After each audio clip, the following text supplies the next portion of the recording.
Hello, I'm Anthony. Today I'm going to show you a method I use in Groove Agent to build pretty cool sounding rhythms using presets that you don't want to use them straight out of the box because you're going to sound like everybody else. You want to stamp your own individuality on it. I'm going to show you a really cool way of doing that today. I hope you enjoy this video, and if you do, check out the Patreon and channel member links below to help me carry on making more content like this. And an enormous thanks to everybody who's signed up so far. It really means a great deal to me. Okay, without further ado, let's have a listen to what we've got. This is the very beginning of a song. I'm actually in the process of writing this thing, and I've made a few steps forwards, and I've basically thrown all of that progress away, and I'm going to do it again today, kind of reconstruct it from scratch. So even though I have actually been through these processes, it's exactly what I did the first time round. This is the really simple, I shouldn't even really call it a melody because essentially it's a single note, but here's what we've got to start with. So sometimes I start with rhythm, sometimes I start with bass. You never really know what's going to happen at the beginning of a project. So we've got a single note bass line, currently in C. It's going to switch to D very shortly, as you'll see. And a really simple synth line. This is a CS80 preset that I've just thrown into Cubase. And now I'm looking for the rhythm to help me generate some inspiration. Where am I going to go next? So this is how we go about it. I'm going to load a random preset. And I literally had a look at all of the various expansions available and thought, you know what? I can't ever remember building anything with the Laserbeams expansion pack. Let's see what's in there. And when you sort the presets by alphabetical order, Ambush of Tigers is at the top, so let's give that a go. Now you can preview it in follow transport mode with the song running, or you can just listen to the grooves individually. I generally find it better to put Groove Agent in follow transport so that you can hear the rhythm in some kind of context. Very often Groove Agent rhythms have melodic content with them. I'm going to need to strip that out pretty soon. But just for starters, let's hear what we've got so far.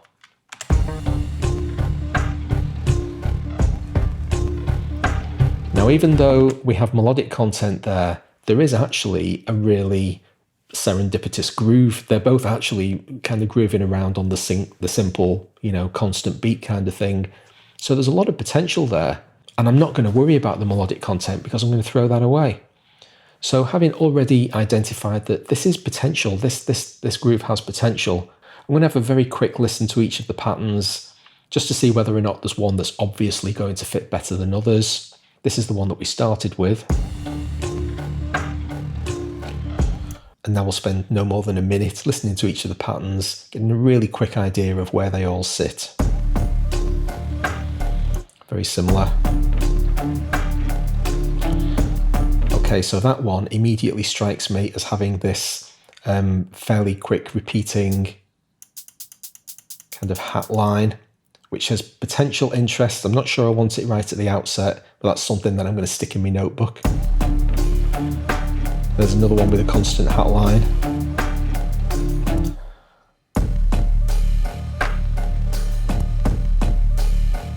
This one doesn't have the hat line. But I kind of like this kick with the alternating on and off groove. Now, in real terms, I might spend 10 minutes choosing which groove to base kind of my initial starting point on, but that's nothing more interesting than listening to each of these in the context of the rhythm. You don't really need to see me doing that. However, I do want to get this up and running now in follow transport mode, so we can listen to groove 5 with the melody, and I'll start basically cultivating it to the point where it actually fits, because at the moment it definitely doesn't fit.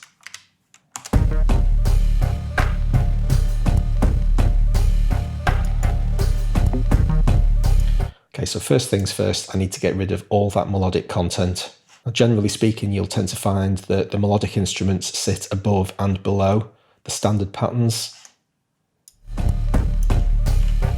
So here's one. Yeah, we don't need that. That's not bringing anything to the party. Let's throw that away. And down below we have our loops. Don't need that. And don't need that. Cull as quickly as you can to get to the point where you've got no melodic content left. What have we got so far?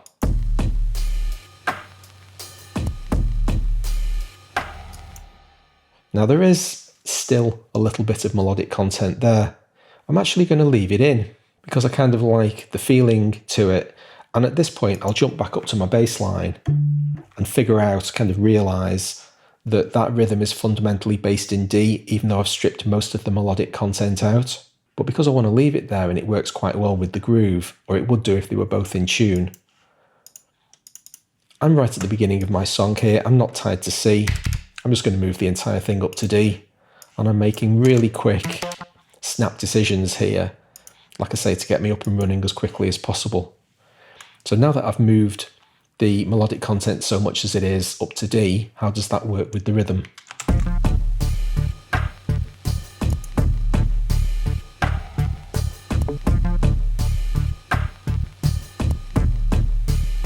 Really pretty well. So now that I've got that bass camp established, nothing is offending my ears. The next stage of the process is to start honing the sound. Is there anything in here that's still actually not working when I really start listening to it carefully? Well, there's a crackle.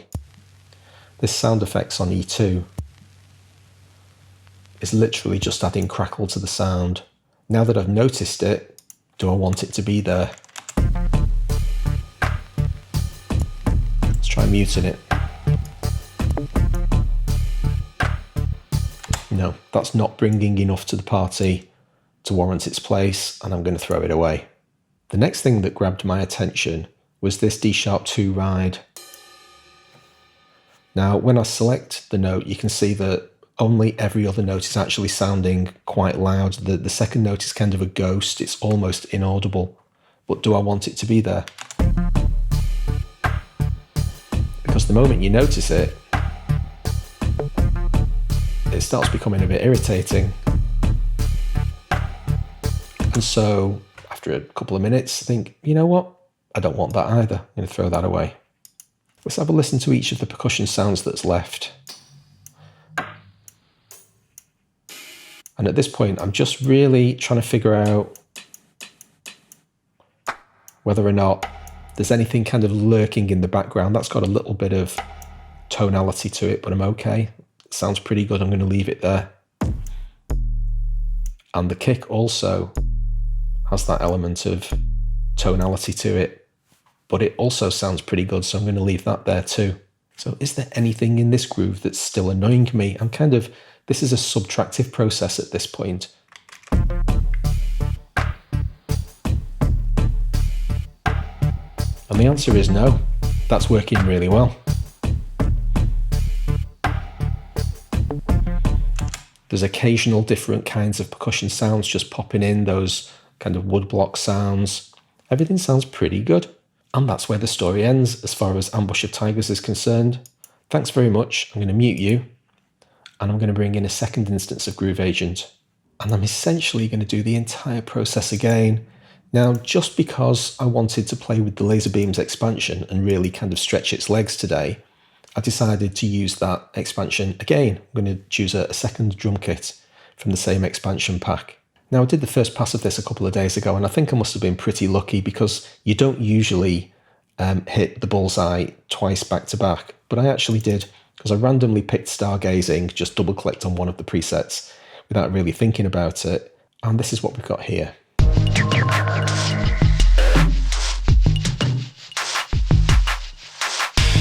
Similar kind of process, having gone through each of the grooves. I've selected groove 3 as the one that I'm going to pick on. And once again, we have melodic content. Another one of those kind of noise-laden bass sounds that I'm not interested in. Throw that away. And when we go through the main rhythm, there's some stuff down here. What's this? Yeah, I'm not remotely interested in that. Let's throw that away. And now we've got the main rhythm.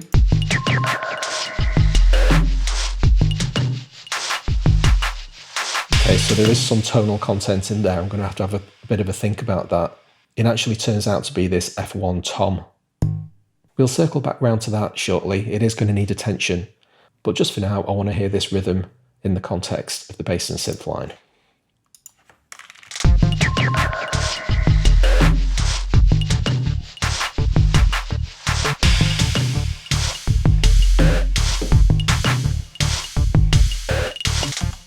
Lots to go at there. That sounds like a pretty good fit.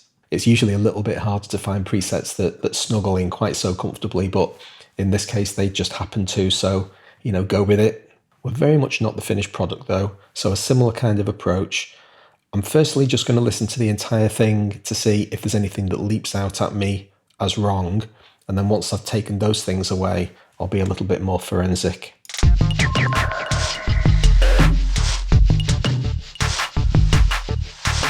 Okay, there's a shaker kind of sound and I need to find where it is. That's the fella, G-sharp 1. It's actually called hi-hat pedal,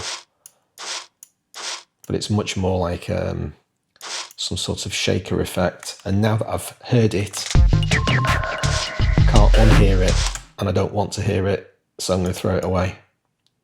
Don't want that, don't like it. What's this second shaker down here? I'm unlikely to want that as well, but in context. Yeah, it's not got the right timing feel to it at all. Let's throw that away. Anything else egregious?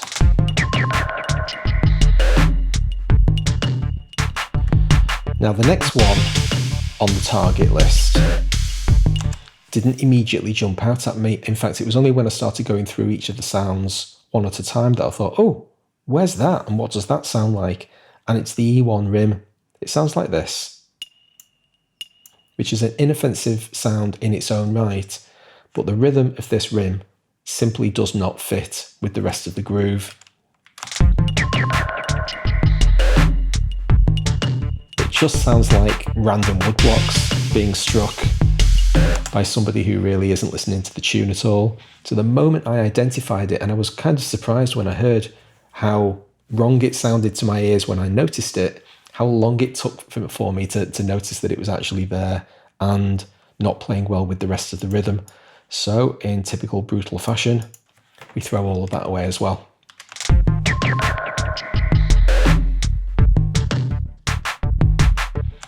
Now I'm going to direct my attention to that tom sound. We noticed earlier that it was tonal. First things first, what's the pitch of the sound? So I'll switch up to the bass, G sharp, which is a tritone to the D, 6 semitones away.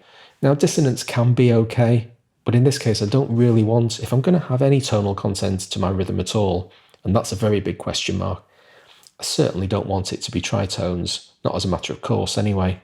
So what I'm going to do is pop over to the instrument, find my F1 tom, and see that it's been tuned up 3 semitones. I'll pull it down to a G. Now listen to that.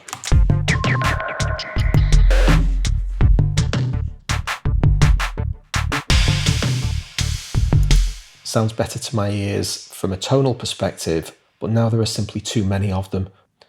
Let's try one every primary run of the pattern. I kind of treat this as a 2-bar loop that's essentially repeated.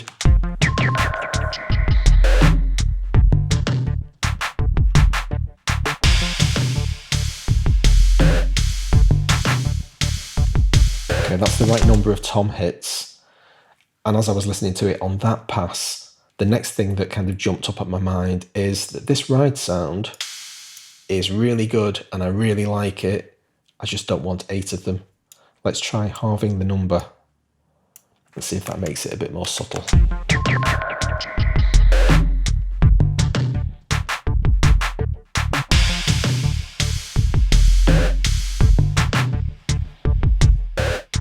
Much better. Don't want them. One final thing I noticed about this rhythm is the D1 snare. Great sound, absolutely love it. But the first time round, that one is on the third subbeat. So you get 1 E and and this is on the If you count 1 E and as you're listening to the thing, 1 E and I want that to actually be similar to the second time round, where it's actually on the main beat. Let's try that. It's such a dramatic sound, I don't want it on one of the offbeats where it's just a little bit too intrusive. That's better. And now the final decision is, do I want this third one on the the answer is no.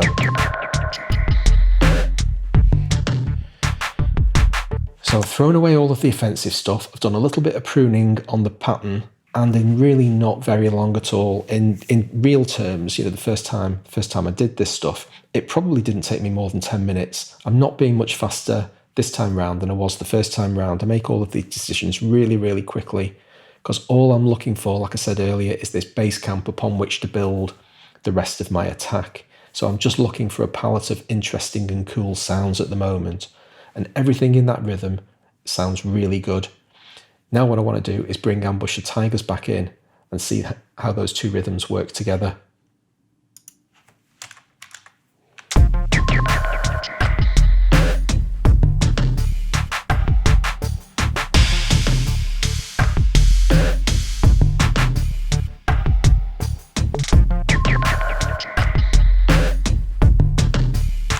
Sounds pretty good to me. There's absolutely nothing there that's jumping out at me as rhythmically offensive, rhythmically wrong. And because I've combined two different presets and done a little bit of quite a lot of editing on them actually, they bear no real resemblance to the original grooves that I came from. But by combining two presets together, you've really created something unique. Imagine how many people have used the Ambush the Tigers preset in one of their songs. That's going to be, a reasonably substantial number. Same answer for the Stargazer pattern. How many have used both of those patterns in the same song? Probably, I might be down to already one. I might have already generated a unique preset just by doing this. And this is one groove out of each of those patterns that I haven't used any of the variations of. What I would now do basically is run through each of the other groove patterns, and wherever I've deleted any melodic content, I'll strip that sound out of the instrument completely. You could do it actually just by muting the offending pads. See all of these pads up here, they're all melodic. You could just mute them, and then if you ever drag the MIDI information into Cubase, it's going to be silent. Ultimately, if you're going to use these rhythms and drag the MIDI into Cubase and do all of that processing, it generally behooves you to go through each of the patterns and strip out all of that stuff. It takes moments to delete all of the melodic content. Any sounds that you've identified as, I don't like that sound, I don't want it in my rhythm, then go through each one of these pads, delete each of them, and now you can start auditioning each of those grooves independently, and you might find other ones that just fit really, really snugly. But as far as the starting point is concerned, mission accomplished. I am there. This rhythm is now functional and usable in the context of the song. So just to finish the story, at this point I would remove each of the follow transport. Make sure you take follow transport off if you're going to come out of Groove Agent and head back into Cubase. It's so annoying if you forget and you leave this thing on, and it will confuse you for a while until you realize what you've done. Head over to both of the agents, drag the groove, pull it into Cubase, and now I can start editing the groove inside Cubase. You can see that it's been renamed as Groove 5 just to remind me where it's come from. Give it a drum map. Now you can see everything's nice and pretty and ready for processing. Hope you enjoyed the video. Please hit like if you did. Don't forget to subscribe if you haven't already. I'll see you next time. Thanks very much.